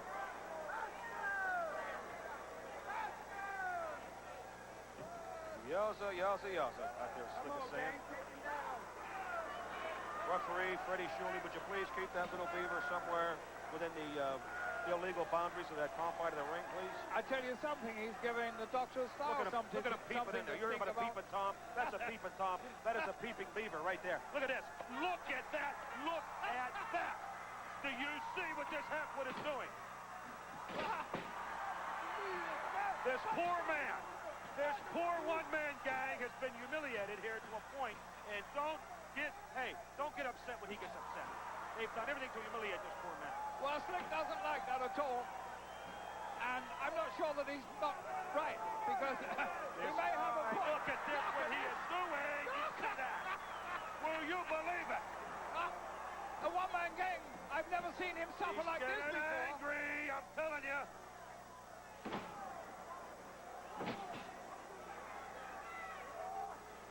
A block by Hillbilly Jim. A right and a left and a right, and a rake the eyeballs. Oh, man, that's no optical illusion either, baby. Hillbilly One-man Jim gang. is taking this match catch away from one-man gang.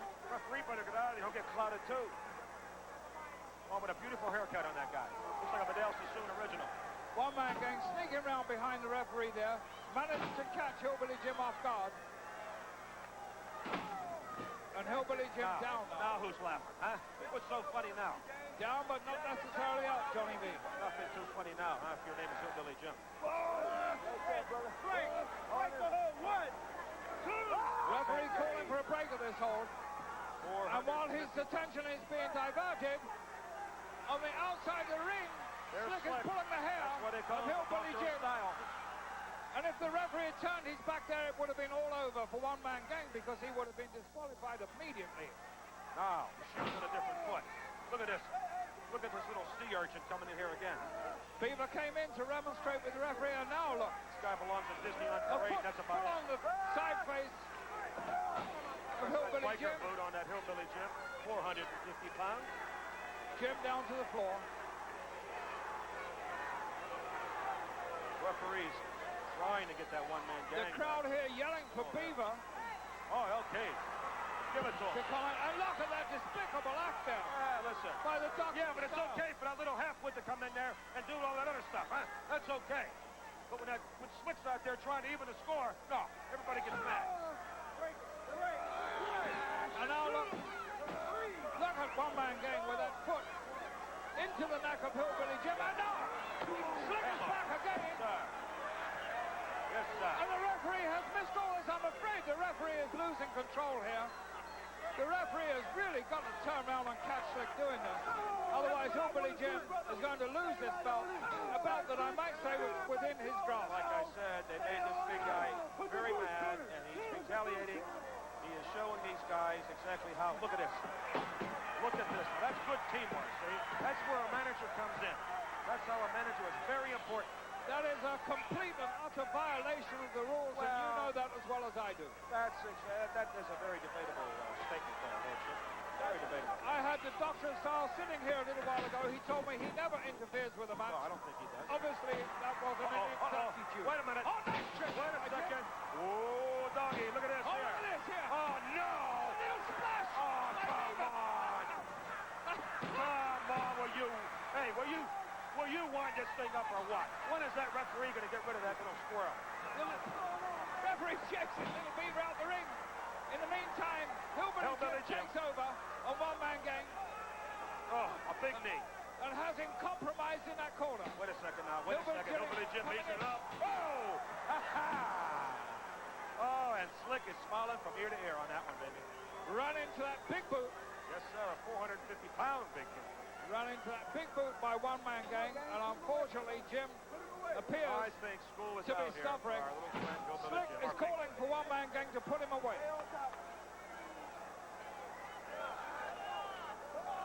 Oh, yeah. Man, you can A standing avalanche there see the look on that by Hillbilly one-man Jim. gang. Another standing avalanche. And how much more can Hillbilly Jim take? I don't think too much more. I think a matter of seconds. A third I avalanche. would love to see little Beaver get in here and get one of those. That's what I'd love to see. And now Slick is telling his man, finish him off. Did you hear what I said, Lord? I would love to see little Beaver get in there with one of those. My word. Why don't you go get that little Beaver in Punishing there? elbow drop on Hillbilly Jim. He'll never be able to kick out of this. Little Beaver hits the ring. You know And something? swatted the referee and Do you one-man know gang something? with that moccasin.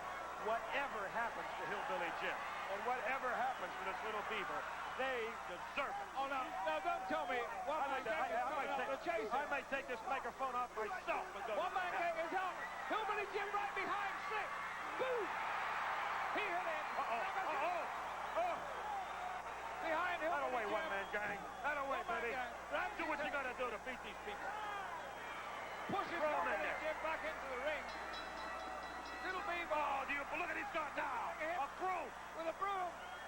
I'm afraid Why don't you get back in that thing and fly out of here, you witch? Let us go up into the ring for the official verdict. Ladies and gentlemen, there is a decision. The referee rules this bout. Awards a decision as a result of a count out to Hillbilly Jim. That's quite a surprise. Hillbilly Jim winning this bout really upset about that, comes in and lowers the boom on Hillbilly Jim from behind and throws him through the ring. And that leaves Little Beaver. One man, oh no! Oh no! Oh my word, that's terrible! Oh! Little Beaver is down! And there's nothing he can do about it! Oh my word! Oh, he splashed him right in the middle of the ring! Oh, that is awful! That is a shame! That is just a terrible thing to happen! Oh, Slick didn't stop his man there, and he should have done. Hillbilly Jim now only just able to get back into the ring.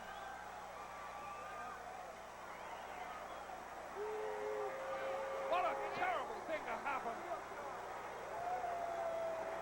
Little Beaver absolutely still in that ring. Hillbilly Jim asking the referee what happened. I don't think he knows. Little Beaver, I don't see him moving. Hillbilly Jim hovering over him. That was a dreadful thing that happened there. He seems to be moving a little now. That was a most despicable act by one-man gang. I think now Hillbilly Jim knows what happened. And although this goes down in the record book as a win for Hillbilly Jim, I'm sure Hillbilly Jim has anything else on his mind other than that. Let us see what happened here. Let us go back in time and see exactly what one-man gang did. Slick is telling one-man gang, what a dreadful thing. Slick is telling him, look at that, pointing to Little Beaver, telling one-man gang, look at Slick, jumping up, telling his man, splash him, and look at this. Oh, 450 pounds, oh my word, bounce up. And still Little Beaver hasn't moved from that one spot. Hillbilly Jim is absolutely beside himself in anger and rage. And who can blame him? Can we get somebody in the ring to see to Little Beaver? Is there a chance of bringing a doctor in or something?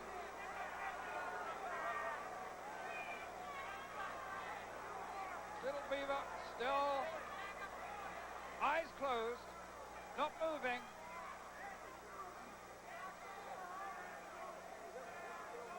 Hillbilly Jim might not want to move him for fear of aggravating any injury, but they've decided now to pick him up. No. That was a most dreadful, horrible and despicable act by one-man gang, and he should be severely penalized by the committee who must view these tapes. Little Beaver being picked up by his friend Hillbilly Jim, very tenderly, very gently, taken to the side. Here's an official of the WWF helping Beaver from the ring. Once again, Hillbilly Jim takes him.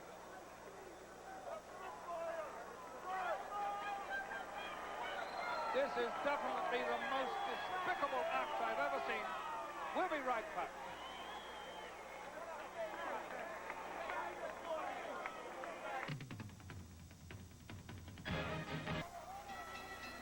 The following is a tag team contest scheduled for one fall. In the ring, at a total combined weight of 471 pounds, to my right, introducing Jacques and Raymond, the Rougeau brothers.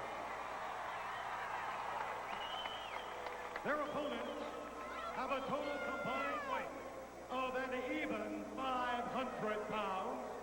Introducing first from Montreal, Quebec, Canada, one half of the Dream Team, Dino Bravo. His partner from New York City, Johnny B. Lord Alfred, he's here ringside. Two great teams clashing. And of course, it's unusual to see Dino Bravo and Johnny V actually as a team without having Greg the Hammer Valentine. But Johnny V spoke to me a little while ago and told me how confident that he himself, let alone Dino Bravo, was capable of dealing with the Rougeau brothers, and that's awfully difficult to believe.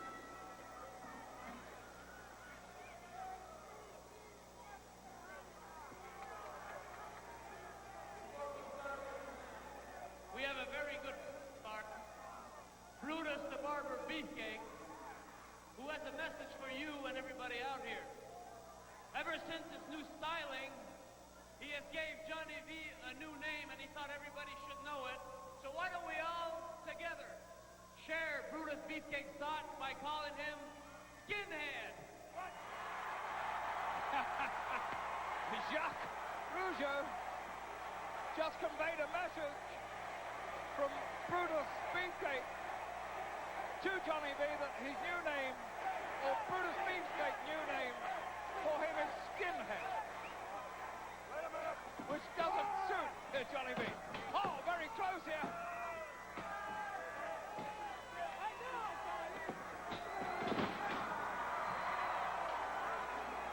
Johnny V taken completely by surprise there, nearly lost this match in the opening seconds, and then was the victim of a drop kick that sent him tumbling to the floor.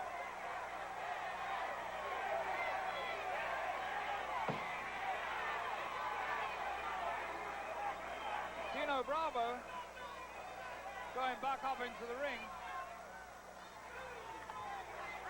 whilst Johnny V is walking around trying to regroup himself and get this thing under some sort of control. Meanwhile, 20,000 people here at the Boston Garden are calling Johnny V a skinhead.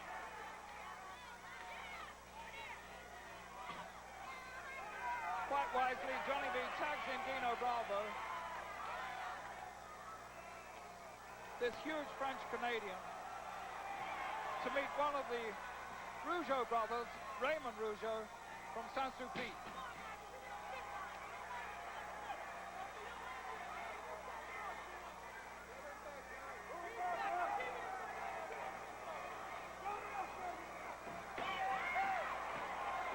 Dino moving smartly around the ring there, but still fell victim to a side headlock.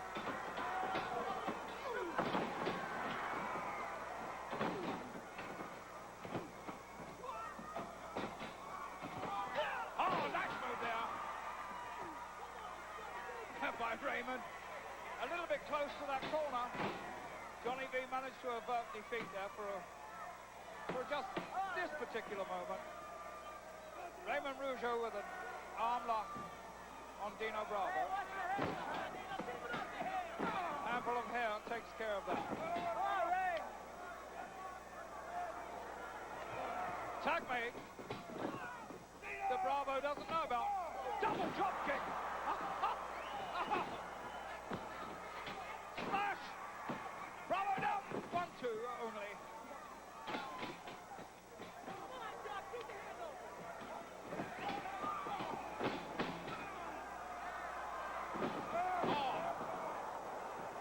Oh, that was a good move by Bravo.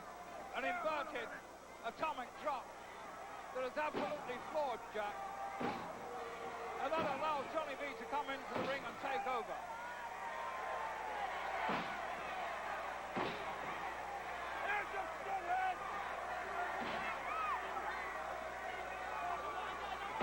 And now Bravo holds Jack from the outside while the referee's attention is being diverted. Johnny V comes back, puts a huge boot to that midsection and just absolutely takes over on Jack. Oh, big right there by Jacques. Another right. Dino Bravo trying to come into the ring. Johnny V pushes him back.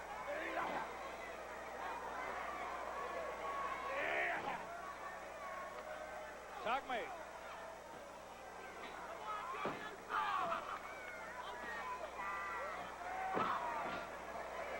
Right now, the team of Bravo and Johnny V have the Rougeau brothers exactly where they want them.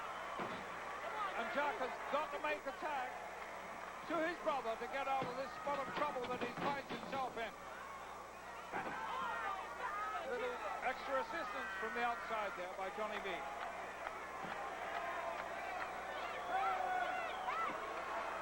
Bravo going for a standing bear hug. A little early because this match is not to the point where both men are fatigued yet. So Jack able to hang in.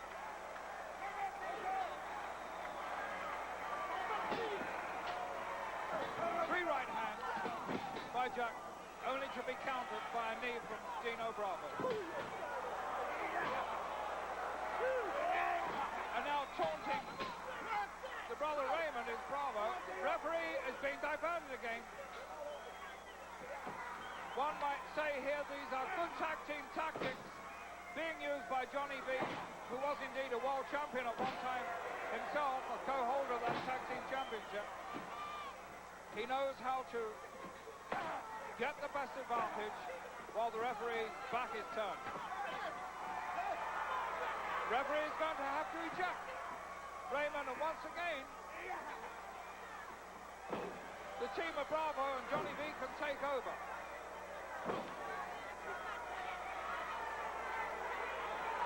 Jack is in a lot of trouble. Side suplex. Nails him with that side suplex. Considerably weaker now. Drops that leg right across the chest. Holds him down. Just come out of the back door. Close escape there. Bravo doing as much damage as he can before tagging Johnny V in.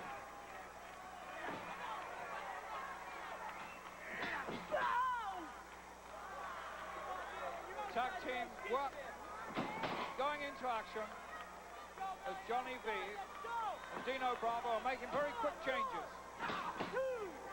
Big boot to the head of Jack. Side suplex, or is it the dump hold that he uses to pin his... He just got that move so well, and that's indeed a finishing hold. It could be all over here without Raymond having been in the ring of any considerable length of time. Took too long, and Jack was able to escape. Bravo down, and Raymond exhorting his brother to tag him, trying to make that all-important tag, which he does.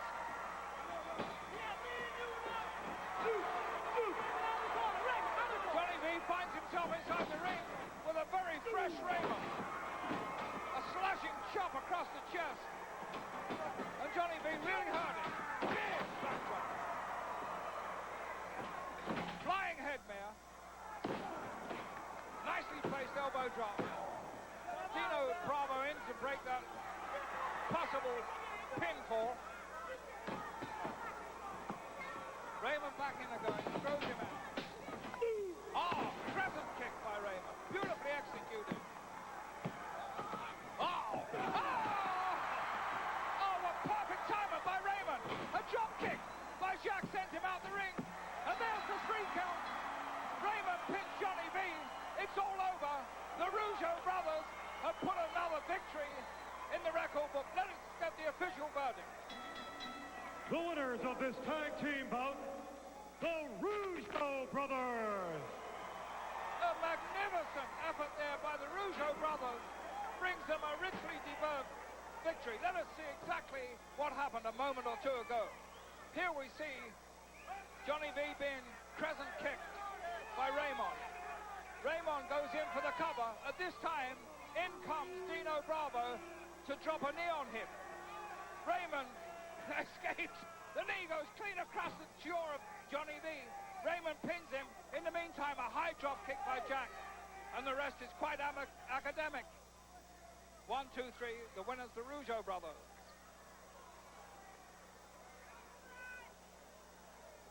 A great night here at the Boston Gardens. Everybody has seen some fantastic victories. One-man gang, of course. Not really certain about that victory of his. Although Hillbilly Jim had a lot of assistance. Slick was there. And of course, the Rougeau brothers wound up with that all-important win. We'll be back again the next time with a lot more wrestling action from the WWF, where it's excitement at its very, very best. This is Lord Alfred Hayes saying cheerio until then.